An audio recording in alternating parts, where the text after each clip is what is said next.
रात के 3 बजे हैं। पूरी दुनिया सो रही है, लेकिन आप अब भी जाग रहे हैं।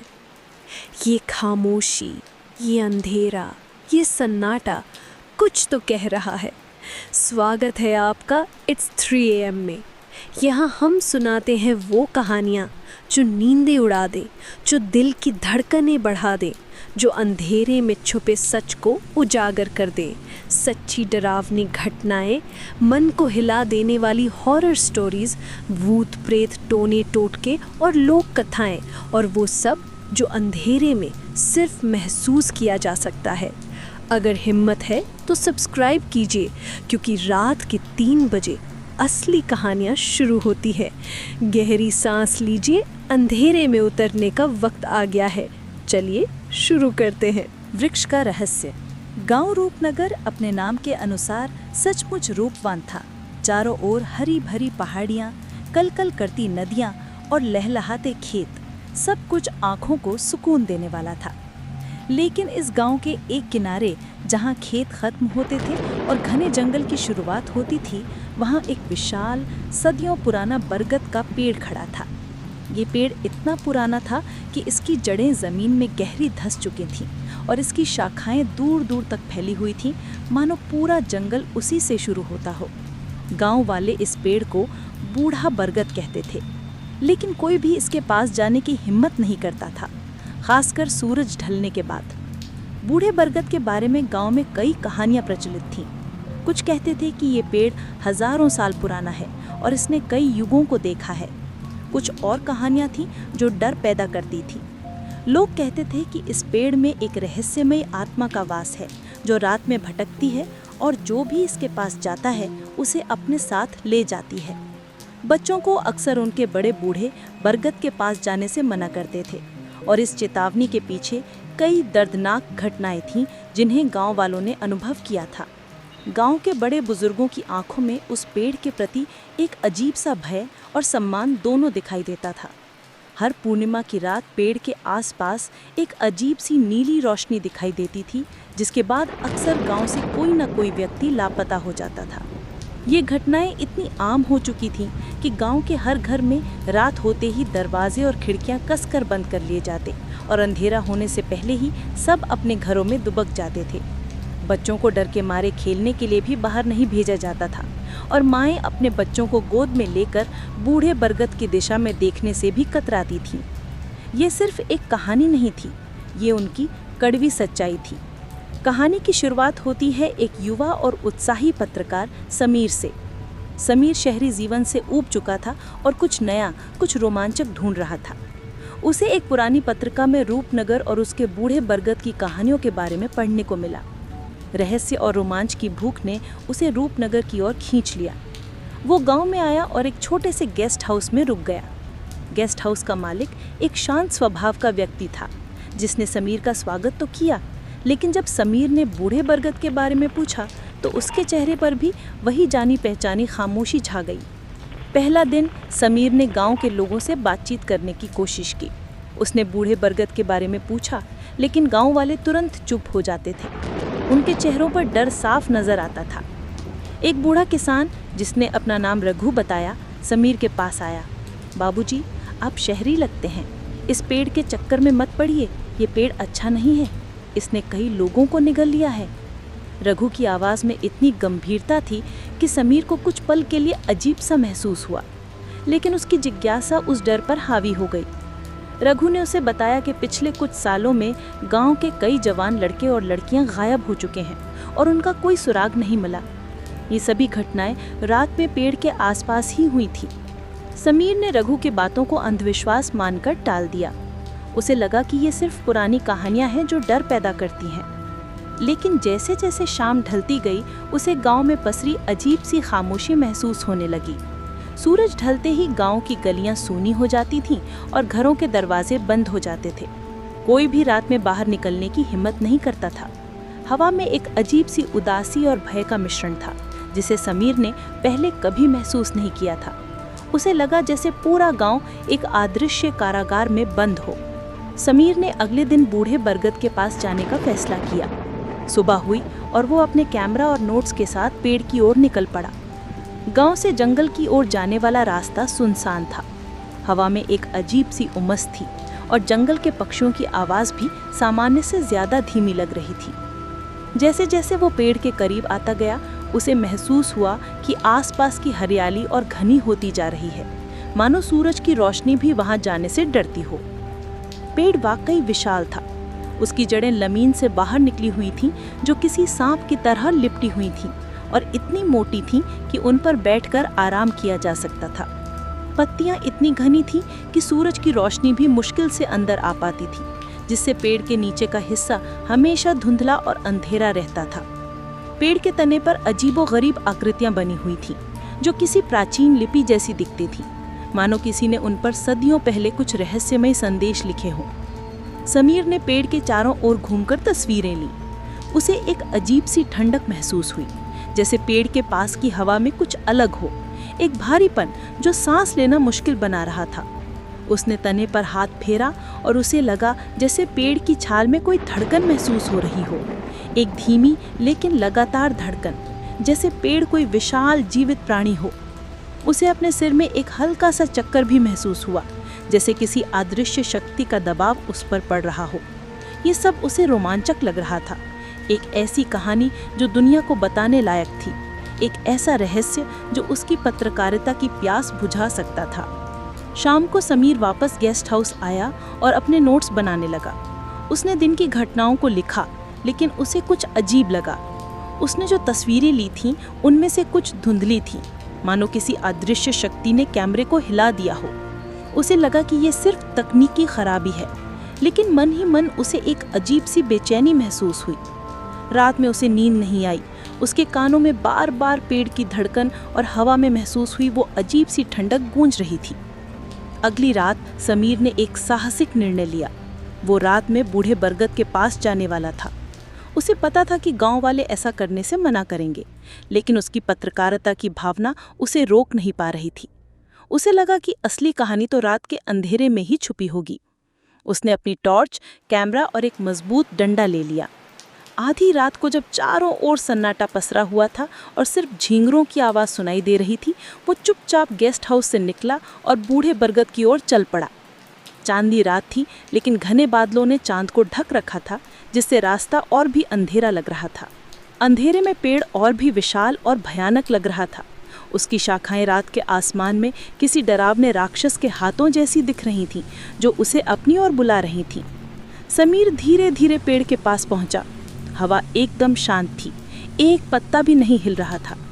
ये एक अजीब सी खामोशी थी जो कानों में चीख जैसी लग रही थी, एक ऐसी खामोशी जो किसी भयानक घटना से पहले आती है। उसे अपने बालों के सिरे पर एक अजीब सी झुनझुनी महसूस हुई। अचानक उसे एक अजीब सी आवाज़ सुनाई दी। ये आवाज़ हवा में फुसफुसाहट जैसी थी, जैसे कोई बहुत धीरे से कुछ कह रहा हो। समीर ने चारों ओर देखा, लेकिन कुछ दिखाई नहीं दिया। आवाज़ तेज़ हुई और अब उसे लगा जैसे वो आवाज़ पेड़ के तने से आ रही हो, मानो पेड़ खुद सांस ले रहा हो। उसे लगा जैसे पत्तियां आपस में कुछ बात कर रही हों, कोई प्राचीन भाषा में कोई रहस्य कह रही हों। समीर ने टॉर्च जलाई और पेड़ के तने की ओर घुमाई। उसे लगा जैसे पेड़ के तने पर बनी आकृतियां हिल रही हों, जैसे वो सांस ले रही हों और उनकी आंखें उसे घूर रही हों। उसकी धड़कनें तेज़ हो गईं, इतनी तेज़ कि उसे अपने कानों में अपने धड़कन की आवाज़ सुनाई देने लगी। उसे डर लग रहा था, एक ऐसा डर जो हड्डी तक महसूस हो रहा था, लेकिन वो पीछे नहीं हट सकता था। उसके पत्रकार का दिमाग उसे आगे बढ़ने के लिए मजबूर कर रहा था। फुसफुसाहट और तेज़ हुई और अब वो शब्द बनने लगी। समीर को लगा जैसे कोई उसे अपना नाम लेकर बुला रहा हो, समीर, समीर। आवाज़ गहरी और ठंडी थी, मानो कोई सदियों पुराना जीव उसे अपनी ओर खींच रहा हो। आवाज़ इतनी स्पष्ट थी कि उसे लगा कि कोई उसके ठीक पीछे खड़ा है। वो चौंक गया। उसने अपनी टॉर्च फिर से घुमाई, लेकिन कोई नहीं था। उसे लगा जैसे उसके दिमाग में कुछ हो रहा हो, जैसे कोई अदृश्य हाथ उसके दिमाग को जकड़ रहा हो। वो पीछे हटने लगा, लेकिन उसके पैर ज़मीन में धंसते जा रहे थे, मानो कोई अदृश्य दलदल उसे अपनी ओर खींच रहा हो। उसे लगा जैसे कोई अदृश्य शक्ति उसे खींच रही हो। उसकी रीढ़ की हड्डी में एक ठंडी लहर दौड़ गई। तभी पेड़ की एक शाखा हिलने लगी, जबकि हवा नहीं चल रही थी। शाखा तेजी से समीर की ओर बढ़ी, इतनी तेजी से कि वो पलक भी नहीं झपक पाया। समीर डर के मारे चिल्लाया और पीछे हट गया। शाखा ने उसे छूने की कोशिश की, लेकिन वो किसी तरह बच निकला। उसका दिल लगभग उसकी छाती से बाहर निकल रहा था। शाखा वापस अपनी जगह पर लौट गई, मानो कुछ हुआ ही ना हो। वो भागा, जितनी तेजी से भाग सकता था, बिना पीछे मुड़े, बिना सांस लिए। पेड़ से आती आवाज़ें और तेज होती जा रही थीं, मानो कोई उस पर हंस रहा हो, एक भयानक अमानवीय हंसी। उसे लगा जैसे पेड़ की जड़ें उसके पैरों में उलझ रही हों। वो गेस्ट हाउस पहुंचा। उसका शरीर पसीने से भीग चुका था और उसका दिल बेतहाशा धड़क रहा था। उसने दरवाज़ा बंद किया और दीवार से टेक लगाकर ज़मीन पर बैठ गया। उसकी सांसें तेज चल रही थीं। उसे यकीन हो गया था कि उसने जो कुछ भी देखा था वो सिर्फ वहम नहीं था। अगले दिन सुबह समीर ने रघु से बात की। उसने उसे रात की पूरी घटना बताई। रघु ने समीर की आंखों में डर देखा और उसे यकीन हो गया कि समीर ने कुछ ऐसा देखा है जो उसने कभी नहीं देखा था। रघु के चेहरे पर भी चिंता की लकीरें गहरी हो गई। मैंने कहा था ना बाबूजी, वो पेड़ शापित है, उसमें एक बुरी आत्मा का वास है। रघु ने बताया कि कैसे गांव के कुछ और लोग भी इसी तरह की घटनाओं के बाद गायब हो गए थे। एक बार गांव के एक साहसी युवक ने पेड़ के पास एक रात बिताने की शर्त लगाई थी और सुबह उसका केवल फटा हुआ कपड़ा ही मिला था। लेकिन ये आत्मा यहाँ क्यों है और ये लोगों को क्यों गायब कर रही है? समीर ने पूछा। उसकी आवाज़ अभी भी कांप रही थी। उसके दिमाग में अनगिनत सवाल घूम रहे थे। रघु ने एक गहरी सांस ली, मानो कोई पुराना बोझ उसके दिल पर हो। कई साल पहले हमारे गांव में एक क्रूर जमींदार रहता था जिसका नाम रुद्र था। वो बहुत ही लालची और निर्दयी था। उसने गांव वालों पर बहुत अत्याचार किए। वह लोगों की ज़मीनें हड़पता था, उनकी फसलों को जला देता था और जो विरोध करता था उसे मार डालता था। उसकी क्रूरता की कोई सीमा नहीं थी। रघु ने बताया, एक बार उसने एक गरीब परिवार की ज़मीन छीन ली जो उनकी पुश्तैनी थी और उस परिवार को बेघर कर दिया। उस परिवार में एक बूढ़ी औरत थी जो तंत्र मंत्र जानती थी और जिसने अपनी पूरी जिंदगी उसी ज़मीन पर बिताई थी। जब ज़मींदार ने उनकी ज़मीन छीनी तो उस बूढ़ी औरत ने ज़मींदार को शाप दिया कि उसकी आत्मा कभी शांति नहीं पाएगी और वह इसी पेड़ में कैद होकर रह जाएगी। उसने कहा था कि रुद्र का अंत भयानक होगा और उसकी आत्मा इसी पेड़ में भटकती रहेगी, अपने पापों का फल भुगतेगी। तो ये ज़मींदार रुद्र की आत्मा है? समीर ने पूछा। उसे यकीन नहीं हो रहा था कि यह सब सच है। हाँ, रघु ने जवाब दिया। गांव वाले कहते हैं कि रुद्र ने अपनी आत्मा को उस पेड़ में छिपाने की कोशिश की थी ताकि वह अमर हो जाए, क्योंकि वह मृत्यु से बहुत डरता था। लेकिन बूढ़ी औरत के शाप के कारण उसकी आत्मा पेड़ में कैद होकर रह गई और अब वो बदला ले रही है। वह उन लोगों को अपना शिकार बनाती है जो पेड़ के पास जाते हैं, खासकर उन लोगों को जो लालची या क्रूर होते हैं या जिनके मन में कोई पाप हो। वह अपनी तरह के लोगों को अपने साथ खींच लेती है। समीर को याद आया कि गांव में कुछ लोग गायब हुए थे और वे सभी ऐसे लोग थे जिनकी गांव में अच्छी छवि नहीं थी या जिन्होंने किसी न किसी रूप में दूसरों का नुकसान किया था। उसे लगा कि रघु की बात में दम है। यह सिर्फ अंधविश्वास नहीं बल्कि एक भयानक सच्चाई थी। हमें क्या करना होगा? समीर ने पूछा। हम उसे शांत कैसे कर सकते हैं? हम कब तक इस डर में जिएंगे? रघु ने सिर हिलाया। पंडित जी ने कहा था कि इस आत्मा को शांत करने का एक ही तरीका है। हमें उस जमींदार रुद्र के पापों का प्रायश्चित करना होगा।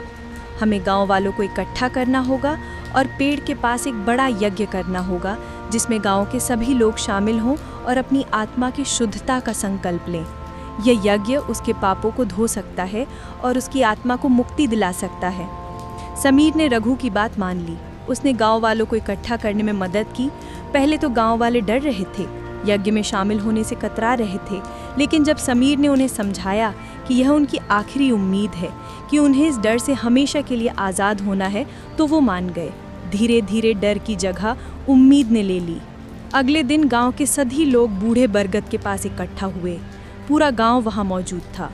पंडित दीनदयाल, गांव के सबसे ज्ञानी व्यक्ति, यज्ञ की तैयारी कर रहे थे। हवा में मंत्रों की गूंज और धूप की सुगंध फैलने लगी जो वातावरण को एक पवित्रता प्रदान कर रही थी। समीर ने महसूस किया कि इस बार हवा में डर नहीं बल्कि एक अजीब सी शक्ति और दृढ़ संकल्प था। जैसे ही पंडित जी ने यज्ञ शुरू किया, पेड़ से एक अजीब सी आवाज़ आने लगी। यह आवाज़ कभी गुस्से वाली थी, कभी दर्द वाली और कभी रोने वाली। आवाज़ इतनी भयानक थी कि कुछ पल के लिए गांव वाले सहम गए, लेकिन पंडित जी के दृढ़ चेहरे और मंत्रों की आवाज़ ने उन्हें हिम्मत दी। पेड़ की शाखाएं तेज़ी से हिलने लगी, जबकि हवा नहीं चल रही थी।